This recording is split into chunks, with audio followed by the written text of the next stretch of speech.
Muy buenos días o buenas tardes, querida familia espiritual, depende del lugar donde se encuentren. Reciban un cordial saludo desde Costa Rica, con mucho amor y mucho cariño, en este día especial que es el sábado, esperando que estén disfrutando plenamente de las muchas bendiciones que Dios nos está concediendo en este tiempo. Noticias y profecía es el título con el cual se inicia la parte final de los semanarios de la iglesia. ¿Cómo corresponde? Se trata de comparar o verificar los principales acontecimientos mundiales con lo profetizado en las Sagradas Escrituras. Realmente es inevitable iniciar la predicación actual, tanto en sermones como en publicaciones también, del principal acontecimiento que se está desarrollando en este momento en el mundo y concretamente en Europa. El 24 de febrero del 2022, como la mayoría del mundo ya lo suponía, los ejércitos rusos invadieron el territorio de Ucrania. El número de soldados enorme y la cantidad de vehículos de guerra supuestamente acabaría en pocos días con las defensas de Ucrania. Realmente era un armamento enorme. Lo calculaban en unos 60 kilómetros de longitud, es decir, como una anaconda inmensa, formada por carros de guerra, carros tanques y de toda clase de vehículos para destrucción, y pensaban destruir a Ucrania o conquistar Kiev en 3 días, ¿verdad? Pero al topar con una resistencia de soldados básicamente a pie, no pudieron avanzar como querían y perdieron muchas vidas en realidad. Así cambiaron la táctica para destruir las ciudades con misiles enviados desde lejos y ahora más recientemente con drones y bombardeos aéreos. Esto hace pensar que desde la Segunda Guerra Mundial hasta ahora nunca hemos estado más de cerca de la Tercera Guerra Mundial. De hecho, en uno de los artículos, el señor Gerald Weston afirmó que la Tercera Guerra Mundial ya había comenzado y parece que le está resultando cierta, porque razonando que las grandes guerras siempre habían iniciado en algo muy pequeño y luego se fueron incrementando y más adelante se unieron a otros países hasta llegar a formar un conflicto mundial. En este caso, comenzó desde años antes con ataques de rebeldes ucranianos de ascendencia rusa a regiones fronterizas de Ucrania. Luego, en el 2014, Rusia invadió la península de Crimea y se la anexó. Así fue pasando el tiempo hasta que Putin ordenó la invasión de Ucrania con el fin de tomar la capital Kiev y adueñarse de todo el país y colocar a algún gobernante que fuera de su confianza.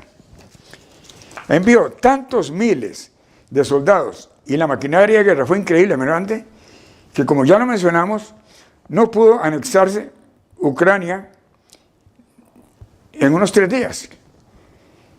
Realmente tenían la esperanza, puesto que los soldados que invadieron traían en sus mochilas los uniformes de gala para desfilar el desfile de la victoria en Ucrania a unos 3 o 4 días de haber conquistado este país.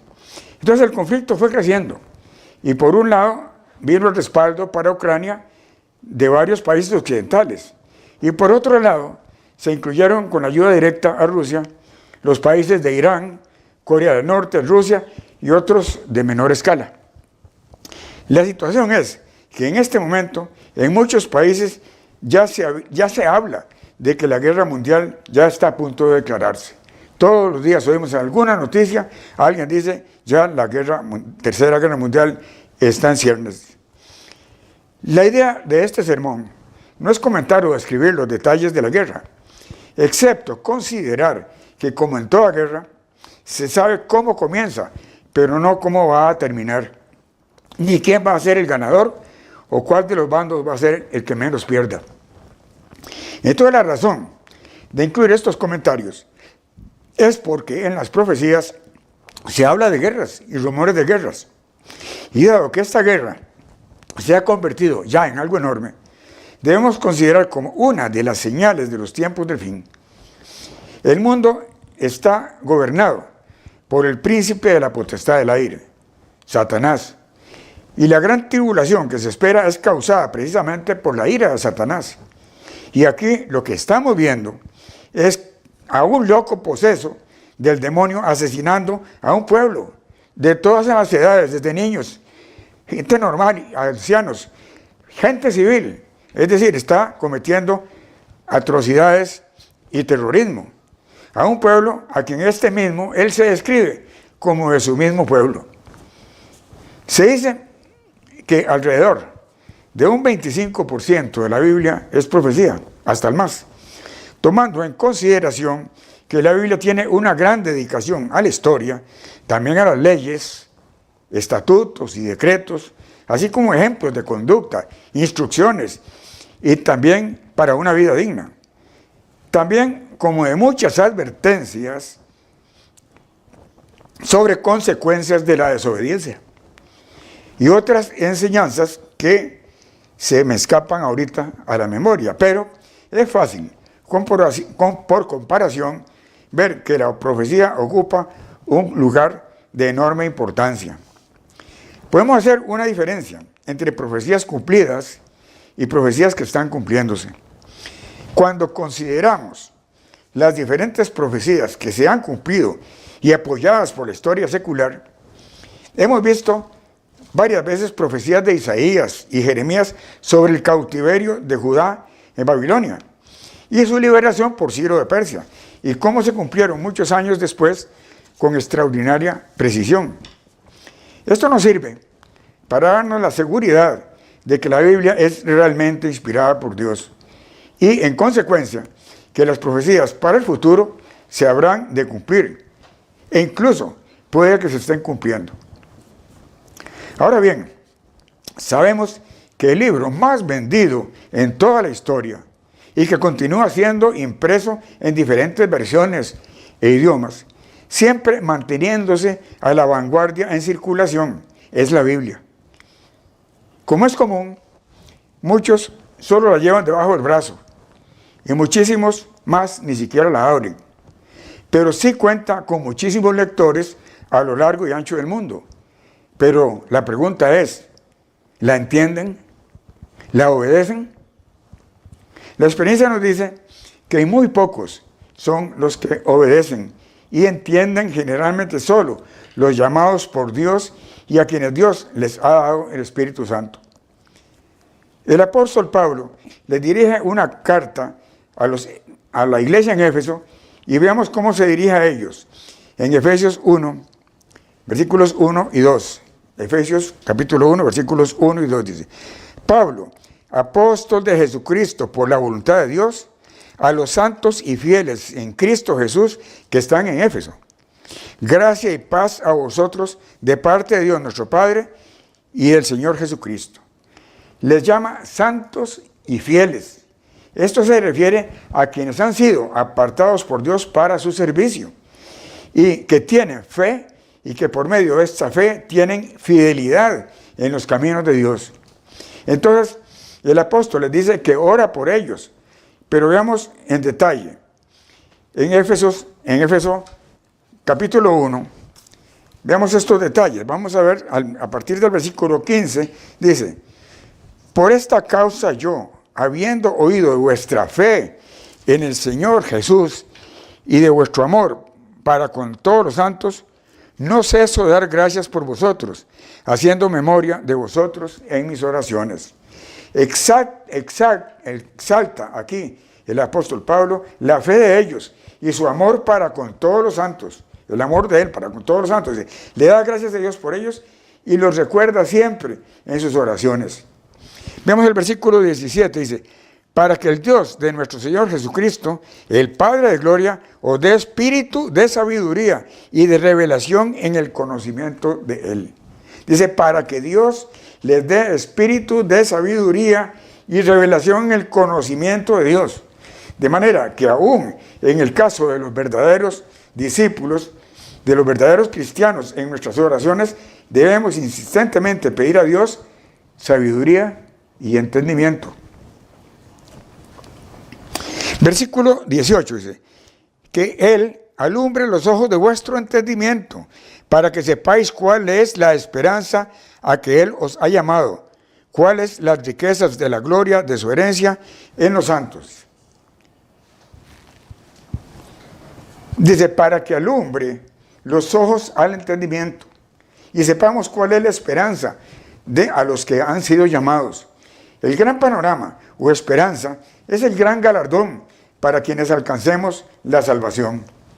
Realmente, una de las grandes profecías que tienen que ver con nuestro maravilloso futuro, por eso Pablo le ruega a Dios que alumbre los ojos al entendimiento.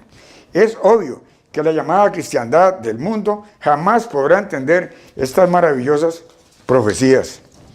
Versículo 19 dice, ¿y cuál la extraordinaria grandeza de su poder para con nosotros los que creemos, según la acción de su fuerza poderosa? Y la extraordinaria grandeza de su poder para con el pueblo de Dios, mediante su poderosa fuerza que reside precisamente en el Espíritu Santo que nos ha dado. Versículos 20 al 23 dice, esta fuerza operó en Cristo, resucitándolo de los muertos y sentándolo a su derecha en los lugares celestiales. Sobre todo principado y autoridad, poder y señorío, y sobre todo nombre que se nombra, no solo en este siglo, sino también en el venidero. Y sometió todas las cosas debajo de sus pies y le dio por cabeza sobre todas las cosas a la iglesia, la cual es su cuerpo, la plenitud de aquel que todo lo llena en todo. Todo esto que nos promete lo refleja como un ejemplo para nosotros, la forma como operó en el mismo Jesucristo. Vimos en el versículo 17 que Pablo dice que pide espíritu de sabiduría y revelación.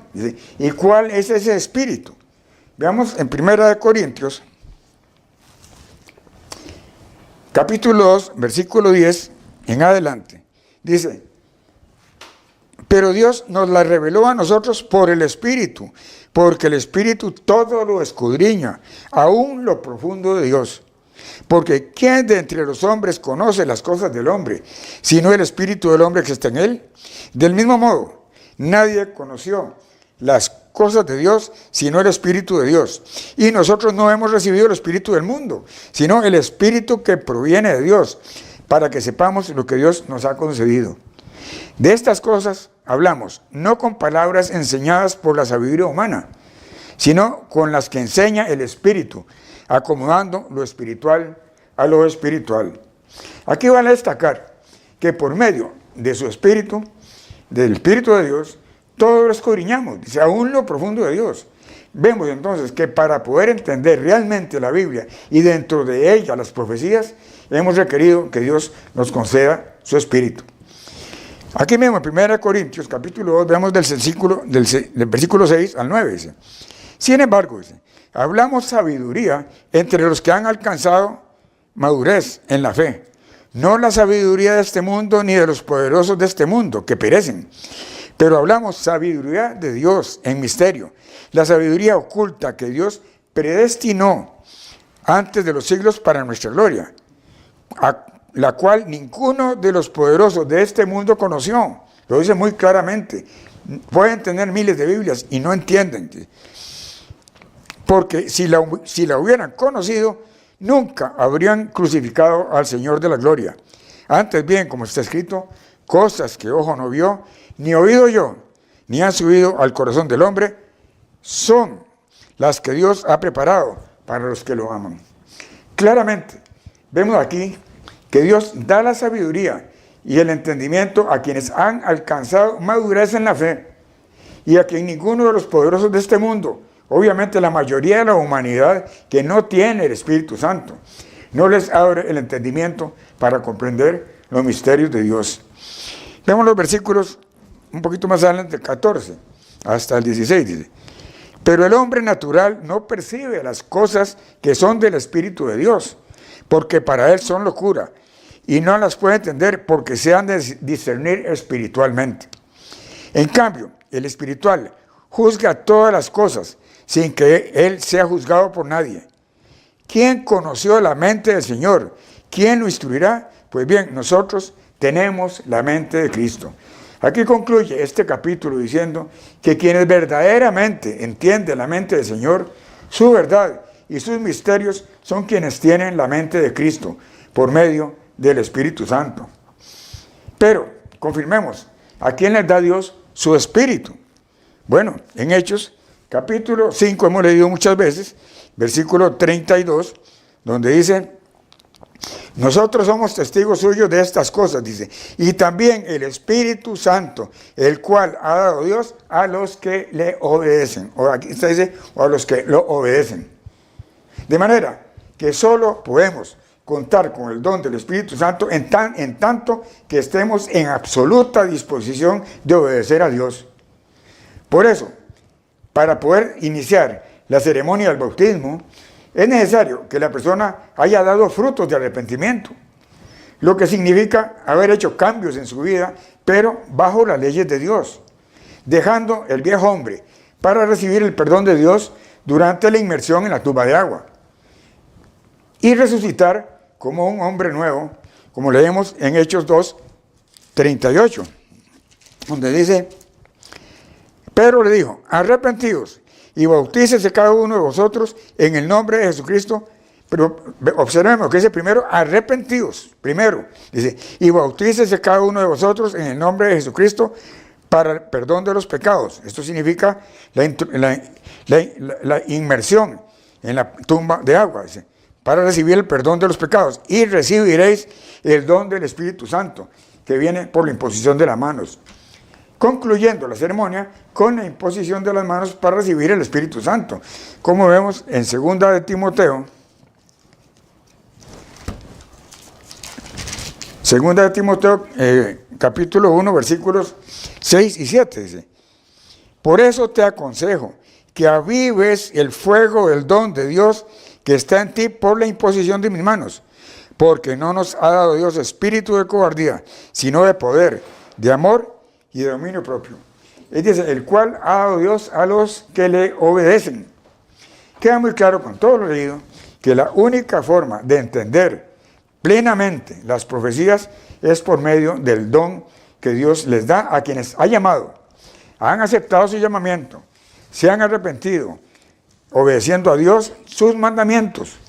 Y ese don es el Espíritu Santo.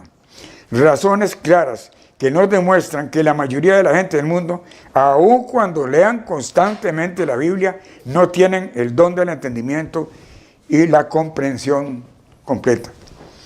Pero volviendo al espíritu o razón de la profecía, sabiendo lo que está profetizado para estos tiempos del fin, debemos analizar, y la Iglesia mediante sus evangelistas analiza estos acontecimientos importantes para tratar de ubicarnos en qué parte de los tiempos del fin nos encontramos.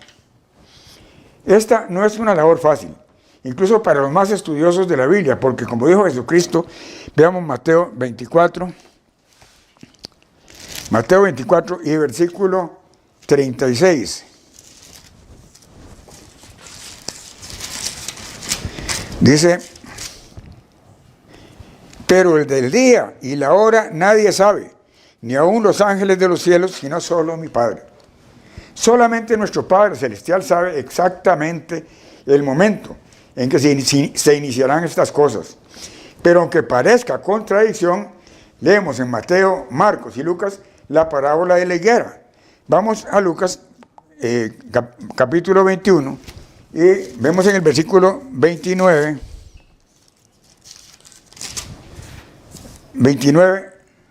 hasta el 31, dice: también les digo una parábola. Mirad la higuera y todos los árboles, cuando veis que ya brotan. Sabéis por vosotros mismos que el verano está cerca. Así también vosotros, cuando veis que suceden estas cosas, sabed que está cerca el reino de Dios.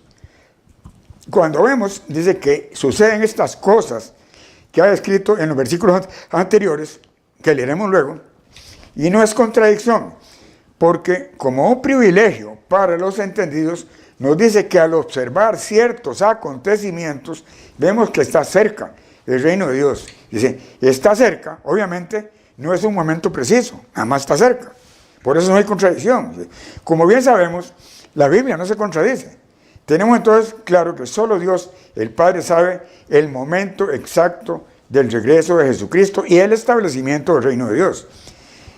Pero a quienes se nos revela el significado de las profecías, se nos permite saber aproximadamente el cumplimiento de estos acontecimientos profetizados para el tiempo del fin. Normalmente, cuando estudiamos o investigamos los acontecimientos para el tiempo del fin, repasamos cuidadosamente el capítulo 6 del Apocalipsis, en el cual se describe el relato de los 4 jinetes y la apertura del 5º y 6º sellos, donde leemos de cosas tenebrosas que habrán de suceder. Y para los verdaderos discípulos de Jesucristo, estas son claras advertencias que nos deben motivar para ser librados de todas las cosas terribles que vendrán. Dios nos promete librarnos si somos dignos. Entonces, cuando se están desarrollando estos acontecimientos duros, como la guerra en Europa, es normal que sintamos preocupación y hasta miedo. Pero debemos sobreponernos, y recordar que, igual que en nuestro camino de vida cristiano, debemos tener presente que cada día debemos acercarnos más a Dios.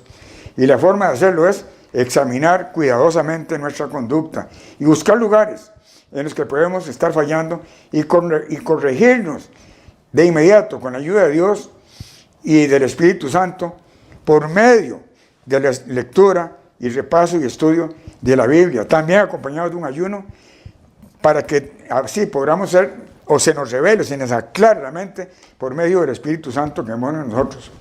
Porque como veremos luego, la promesa de Dios es proteger de todas las calamidades a quienes tengan por dignos de esa protección. Pasemos a Apocalipsis 6.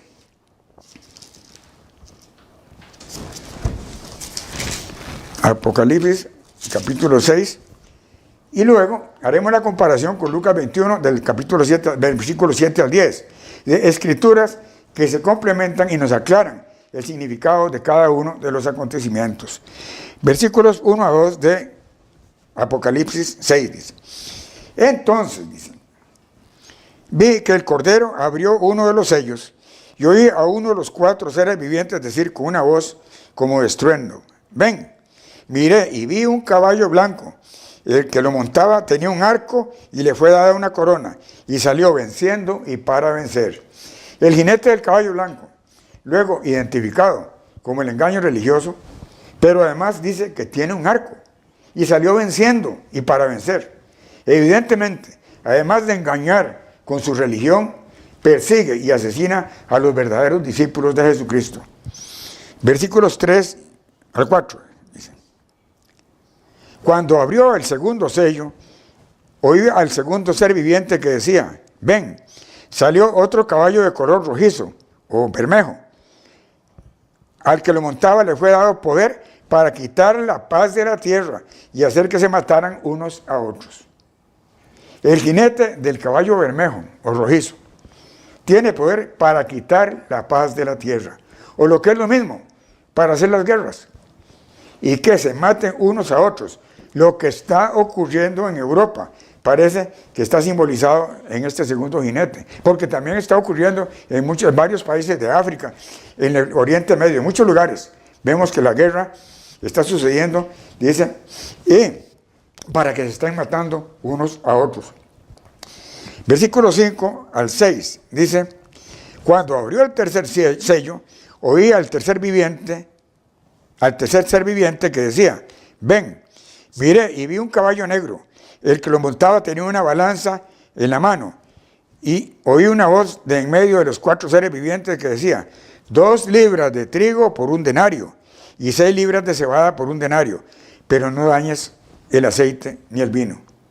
El jinete del caballo negro, que tiene una balanza, pone de manifiesto el enorme encarecimiento de los alimentos, lo que traerá como consecuencia una gran hambruna en la tierra.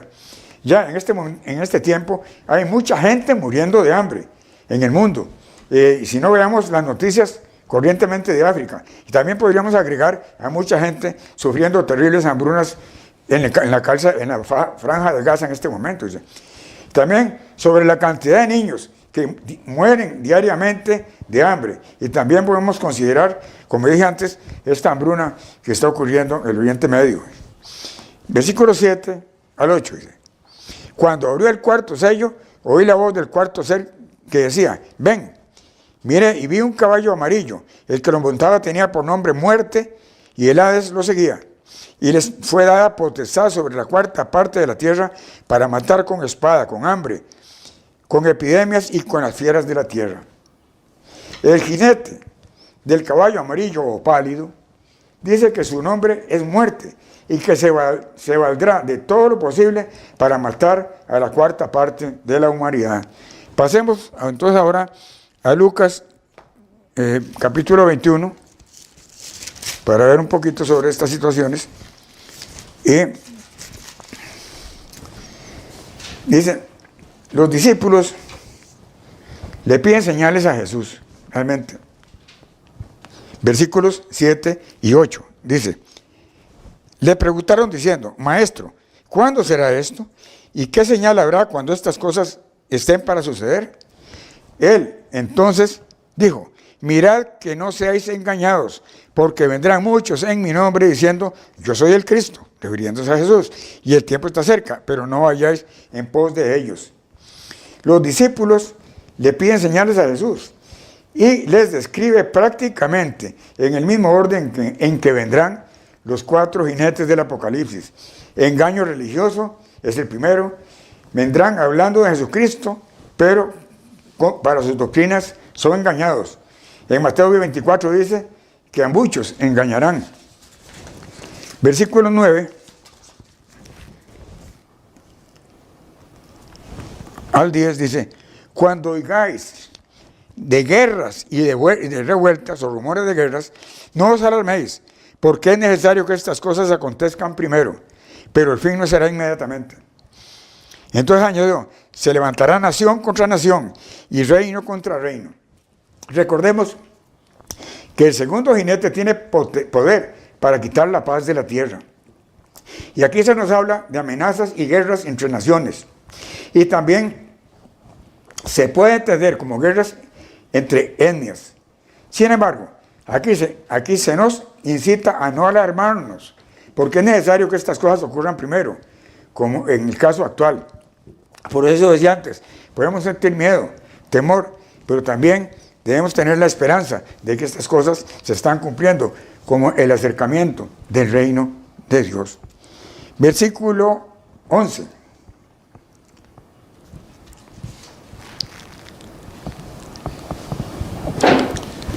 Habrá grandes terremotos y en diferentes lugares hambres y pestilencias, y habrá terror y grandes señales del cielo. Nos habla de acontecimientos que producirán grandes hambrunas, como el jinete del caballo negro, y también tragedias como terremotos, terrorismo, pandemias y las mismas hambrunas que producirán la enorme mortalidad que anuncia el jinete del caballo amarillo o pálido.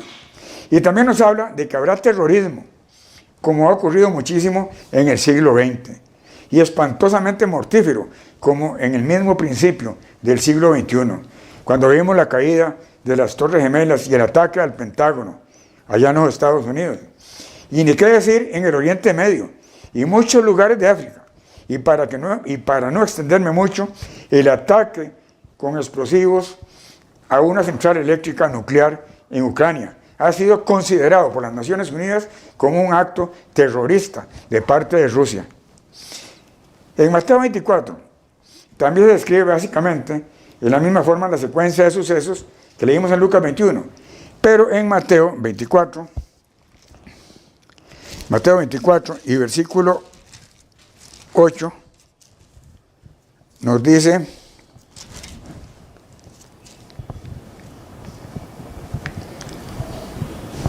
pero todo esto es solo principio de dolores. Bueno,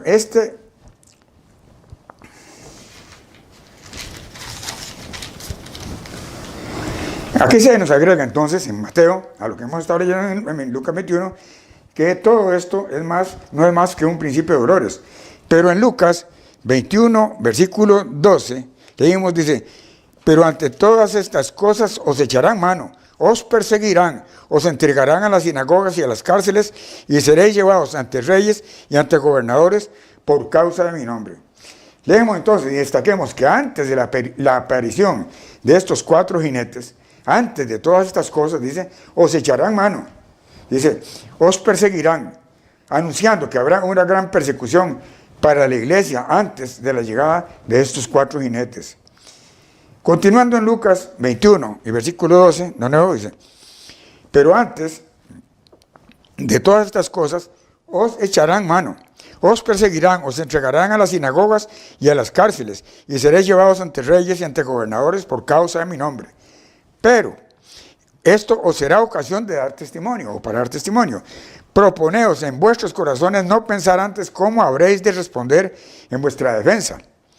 Porque yo os daré palabra y sabiduría, la cual no podrán resistir ni contradecir todos los que se opongan. Seréis entregados aún por vuestros padres, hermanos, parientes y amigos, y matarán a algunos de vosotros.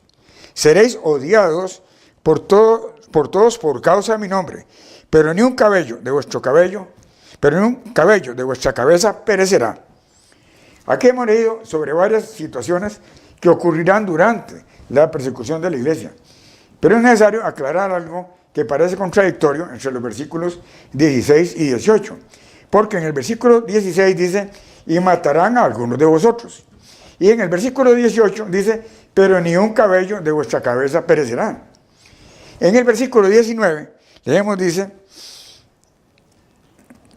con vuestra paciencia ganaréis vuestras almas. A continuación de esto. Aquí empezamos a entender la explicación, dice, con vuestra paciencia ganaréis vuestras almas. Pasando a Mateo 24, 9 al 12, dice, entonces os entregarán a tribulación, os matarán y seréis odiados por todos por causa de mi nombre. Muchos tropezarán entonces y se entregarán unos a otros, y unos a otros se odiarán. Muchos falsos profetas se levantarán y engañarán a muchos, y por haberse multiplicado la maldad, el amor de muchos se enfriará. Este párrafo sinóptico, con el relato de la persecución en Lucas 21, está narrado en forma mucho más cruel que en Lucas, porque es una persecución llena de violencia y tribulación y odio, por causa del nombre de Jesucristo. Pero es claro, en el versículo 13, dice, pero el que persevere hasta el fin, este será salvo. El que persevere hasta el fin, recibirá la salvación. En conclusión, podemos ser perseguidos hasta la muerte, pero muerte física. En tanto que ni un cabello perecerá, porque ganaréis vuestras almas, significa que la salvación y la entrada significa la salvación y obviamente la entrada en la vida eterna.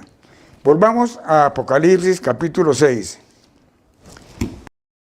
Apocalipsis capítulo 6 y vamos a ver en el versículo 9 al 11. ¿Sí? Cuando abrió el 5.º sello, vi debajo del altar las almas de los que habían muerto por causa de la palabra de Dios y el testimonio que tenían. Clamaban a gran voz diciendo, ¿hasta cuándo, Señor santo y verdadero, vas a tardar en juzgar y vengar nuestra sangre de los que habitan sobre la tierra? Entonces se les dio vestiduras blancas y se les dijo que descansaran todavía un poco de tiempo, hasta que se completara el número de sus consiervos y sus hermanos, que también habían de ser muertos como ellos. O sea, el versículo 9 coincide con lo escrito en los evangelios, porque estos han sido muertos perseverando hasta el fin de la vida física. Y el versículo 11 dice que se les dieron vestiduras blancas, una garantía de salvación, aunque todavía estarían esperando la resurrección, como lo podemos leer en Apocalipsis capítulo 7, versículo 9 al 10. Dice, después de esto miré y vi una gran multitud, la cual nadie podía contar, de todas las naciones, tribus, pueblos y lenguas. Estaban delante del trono y en la presencia del Cordero, vestidos de ropas blancas y con palmas en sus manos. clamaban a gran voz diciendo: la salvación pertenece a nuestro Dios, que está sentado en el trono, y al Cordero. Aquí se refiere a la multitud que ha sido salva y está frente al trono de Dios con vestiduras blancas. Pero es claro que esta multitud, en su mayoría resucitados a la séptima trompeta y otros transformados porque estaban en vida, son seres que en su vida tuvieron el Espíritu Santo y que vivieron en todos los siglos desde ahora y hasta el principio de los tiempos. O sea que todas aquellas personas que han vivido a lo largo de estos siglos y que han tenido el Espíritu Santo estarán incorporados en ese grupo frente al trono de Dios.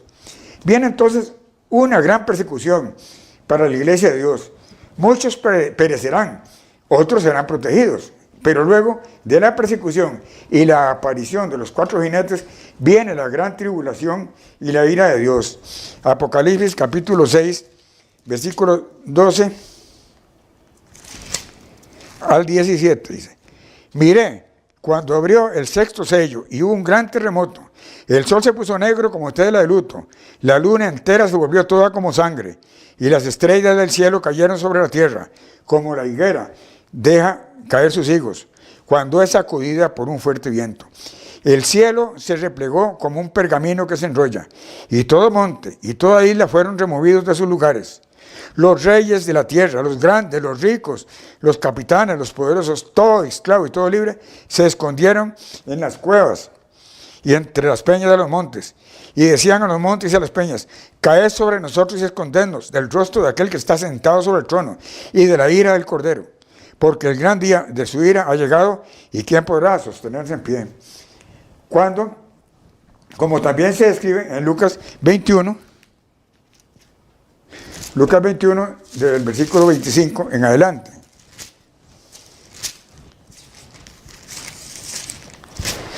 Dice: entonces habrá señales en el sol, en la luna y en las estrellas, y en la tierra angustia de las gentes, confundidas a causa del bramido del mar y de las olas. Los hombres quedarán sin aliento por el temor y la expectación de las cosas que sobrevendrán en la tierra, dice. Porque las potencias de los cielos serán conmovidas. Entonces verán al Hijo del Hombre que vendrá en una nube con poder y gran gloria. Dice: cuando estas cosas comiencen a suceder, erguíos y levantad vuestra cabeza, porque vuestra redención está cerca. También les dijo una parábola: mirad la higuera y todos los árboles, cuando veis que ya brotan, sabéis por vosotros mismos que el verano está cerca. Así también vosotros, cuando veáis que suceden estas cosas, sabed que está cerca el reino de Dios. De cierto digo que no pasará esta generación hasta que todo esto acontezca. El cielo y la tierra pasarán, pero mis palabras no pasarán. Mirad también por nosotros mismos, que vuestros corazones no se carguen de glotonería y de embriaguez y de los afanes o preocupaciones de esta vida, y venga de repente sobre vosotros aquel día, porque como un lazo vendrá sobre todos los que habitan sobre la faz de la tierra. Leámoslo detenidamente esto, porque este párrafo menciona diferentes acontecimientos del tiempo del fin, pero sin el orden cronológico, el cual podemos ordenar con otras escrituras. Pero el versículo 36 es contundente, dice: velad pues, orando en todo tiempo, que seáis tenidos por dignos de escapar de todas estas cosas que vendrán y estar en pie delante del Hijo del Hombre. Es contundente, dice, y una orden clara para el pueblo de Dios, dice: orar para ser tenidos por dignos. Única forma de escapar de la gran tribulación, además de estar en pie delante del Hijo de Dios. Estar en pie es estar vivo. Los muertos no pueden estar de pie. ¿Y cuándo estaremos delante del Hijo de Dios? Vamos a primera epístola de los Tesalonicenses. Primera epístola de los Tesalonicenses, capítulo 4, y versículos del 15 al 17. Dice: por lo cual os decimos esto en palabras del Señor, que nosotros que vivimos, que habremos quedado hasta la venida del Señor, no precederemos a los que durmieron. El Señor mismo, con voz de mando, con voz de arcángel y con trompeta de Dios, descenderá del cielo. Entonces, los muertos en Cristo resucitarán primero. Luego nosotros, los que vivimos, los que hayamos quedado, seremos arrebatados juntamente con ellos en las nubes para recibir al Señor en el aire. Y así estaremos siempre con el Señor. Dice, para subir a recibir al Señor Jesucristo en las nubes, tendremos que tener entonces un cuerpo espiritual. No podemos subir con este cuerpo mortal. Y ya resucitados, entonces será que podamos subir o transformados. Y esto significa nada más ni menos que el nuevo nacimiento. Y es el momento precisamente de la salvación a la vida eterna. En 1 Corintios, un poquito para atrás, capítulo 15.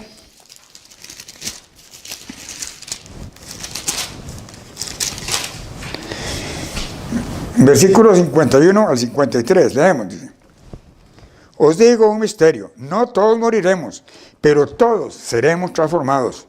En un momento, en un abrir y cerrar de ojos, a la final trompeta, porque se tocará la trompeta y los muertos serán resucitados incorruptibles, y nosotros seremos transformados.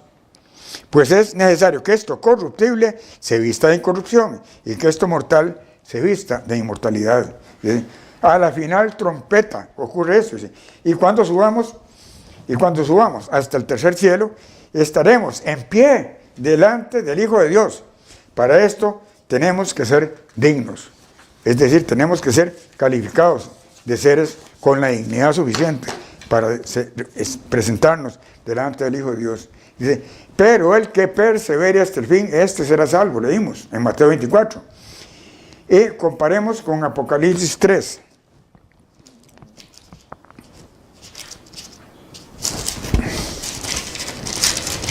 Apocalipsis 3, versículos 10 al 12. Por cuanto has guardado la palabra de mi paciencia, es decir, por si hemos obedecido a la palabra de Dios, yo también te guardaré de la hora de la prueba que ha de venir sobre el mundo entero, o sea, de la gran tribulación, para probar a los que habitan sobre la tierra. Vengo pronto, retén lo que tienes para que ninguno tome tu corona. Es decir, si vamos a ser reyes y sacerdotes, tenemos como reyes una corona asignada. La tenemos asignada ahora, pero no debemos permitir que nos la quite otra persona. Al vencedor, yo lo haré columna en el templo de mi Dios y nunca más saldrá de allí. Escribiré sobre él el nombre de mi Dios. Es decir, tendremos como apellido el nombre de Dios y el nombre de la ciudad de mi Dios, la nueva Jerusalén, la cual desciende del cielo con mi Dios y mi nombre nuevo. Pero destaquemos el versículo 12, dice, yo lo haré columna en el templo de mi Dios. El templo de mi Dios, en Apocalipsis 21, Apocalipsis 21, versículo 10, dice, me llevó en el espíritu a un monte grande y alto, y me mostró la gran ciudad, la santa Jerusalén, que descendía del cielo de parte de Dios.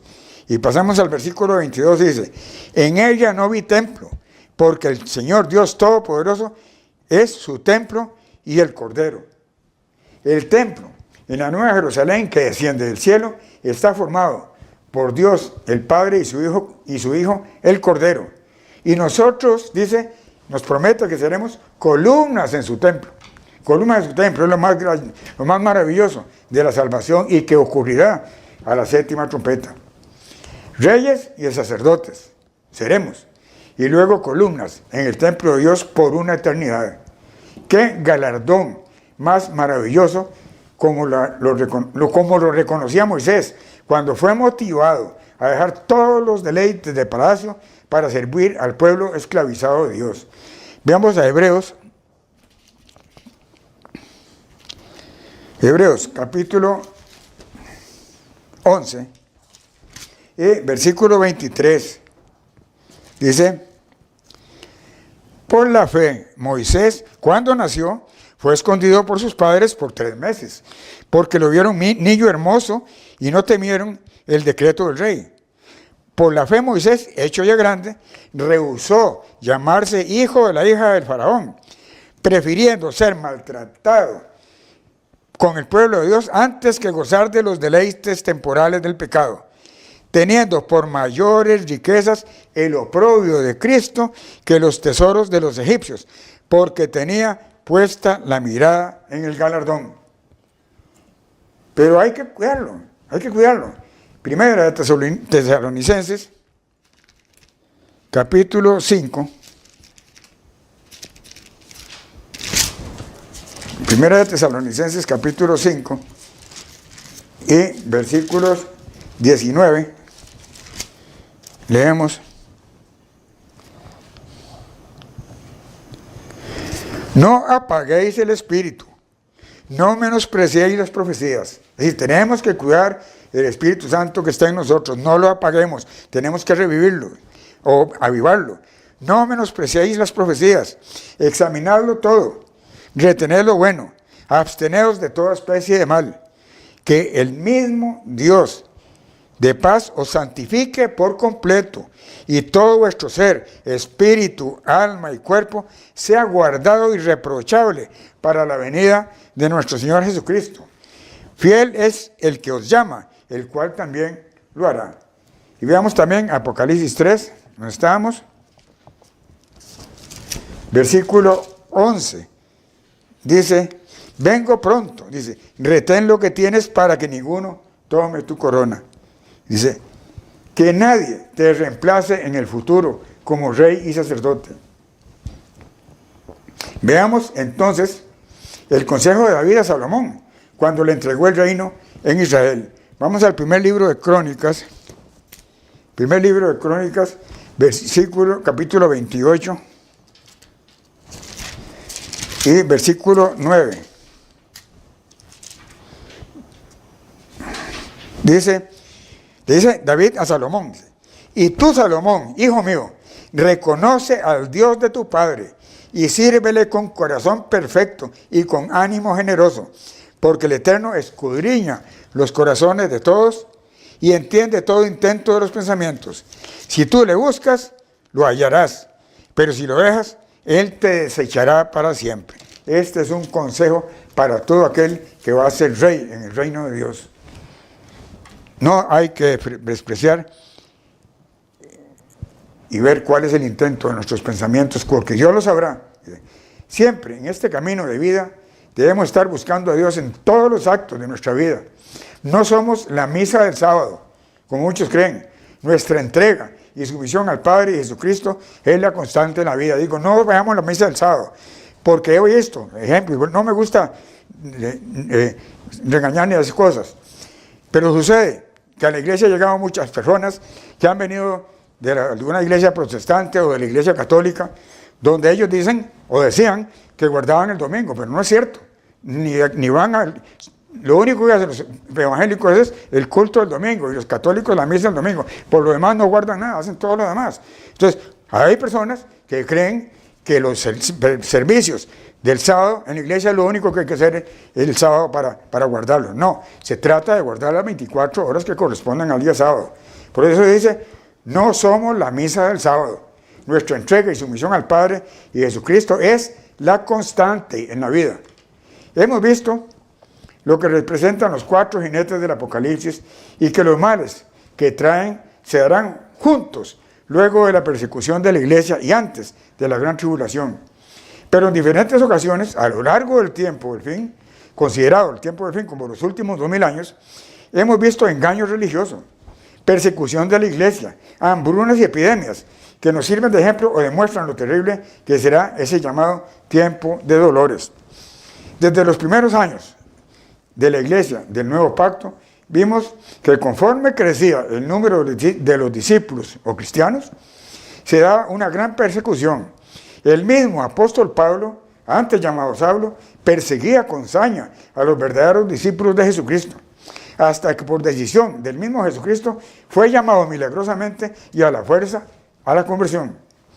Los pequeños grupos de la iglesia normalmente se reunían en casas, pero a veces tenían que esconderse. Pero cuanto más se les perseguía, más crecía la iglesia en número de fieles. El Imperio Romano llegó a ser el mayor persecutor de la iglesia, pero ante la imposibilidad de acabarlos, en el año 313 de nuestra era, el emperador romano Constantino presentó un decreto prohibiendo la persecución, algo obviamente muy bien recibido por todos los grupos de cristianos o de discípulos. 12 años después, en el año 325, Constantino llamó a la iglesia a un concilio en Nicea. Invitó a más de 1000 obispos, de los cuales se presentaron unos 300. Y como es sabido, ante la presidencia de este emperador pagano, que siempre fue pagano, se aprobaron los cambios en las doctrinas de la iglesia, de lo que recordamos el cambio tanto del día de adoración, que se fijó más adelante, en otro concilio, pero fue por orden o cambio ya del Imperio Romano, que estos ex cristianos, llamémoslo así, dejaron de observar el sábado para presentarse como día de santificar el domingo. Yo no explico los detalles porque todos aquí los conocemos, pero lo que quiero destacar es que fundamentalmente aquí lo que se dio fue un gran engaño religioso. Y a lo largo de la historia, la gran iglesia falsa y sus hijas luego han perpetrado mundialmente el engaño religioso que todos conocemos.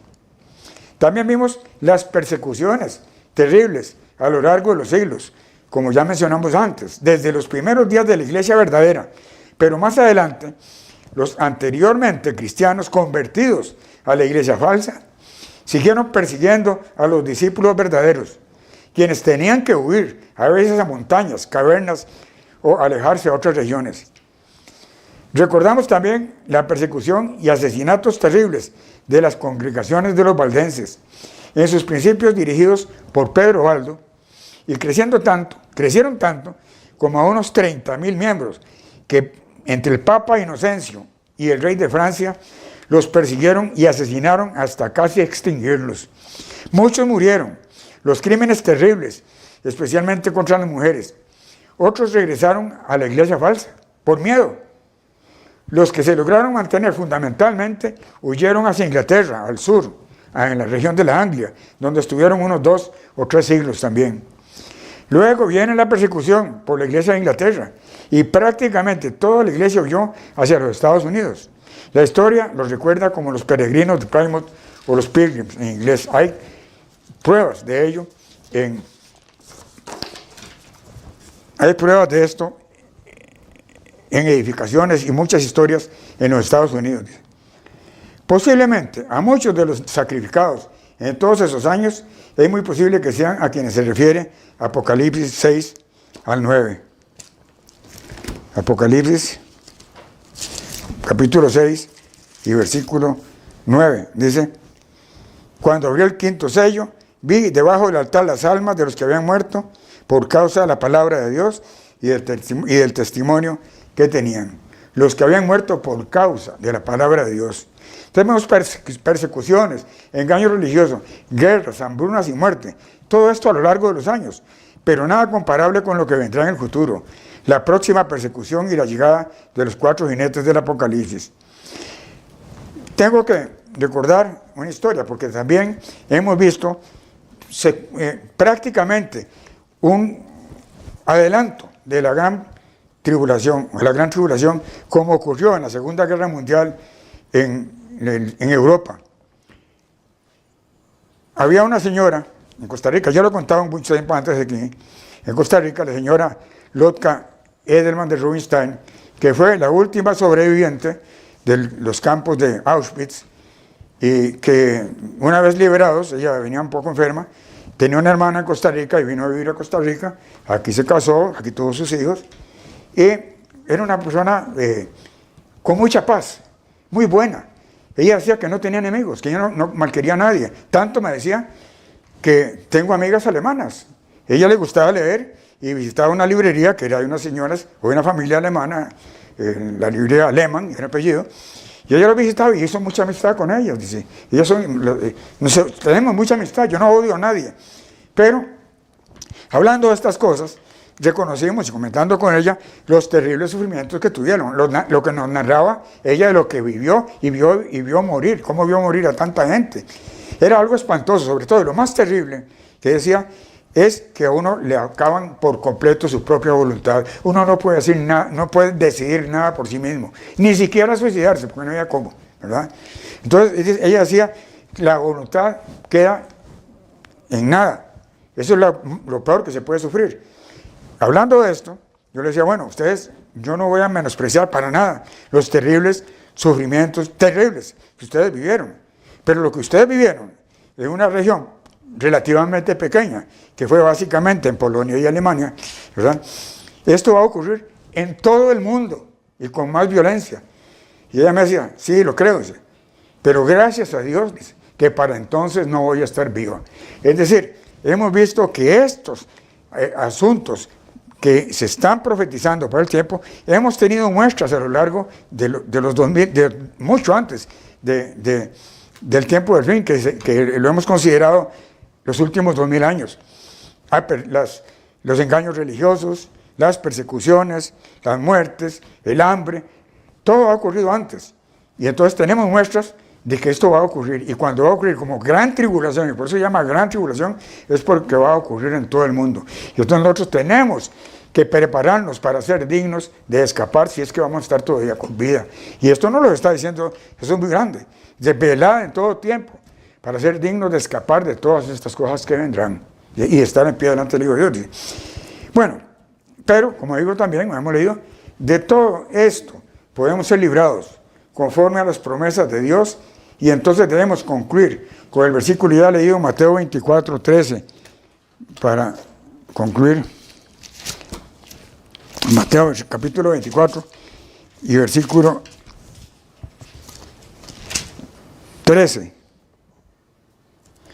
Pero el que persevere hasta el fin, este será salvo. El que espere o el que persevere hasta el fin, este será salvo. Esta es la conclusión que tenemos y la esperanza que hay en nosotros, y para lo cual debemos cuidarnos y para ser también dignos de escapar de todas estas cosas. Bueno, les deseo que tengan un resto del sábado muy provechoso, muy feliz, y con mucho cariño las vuelvo a saludar de toda la familia de Costa Rica, a los hermanos y hermanas en aquellos países o lugares donde nos estén escuchando. Buenas tardes.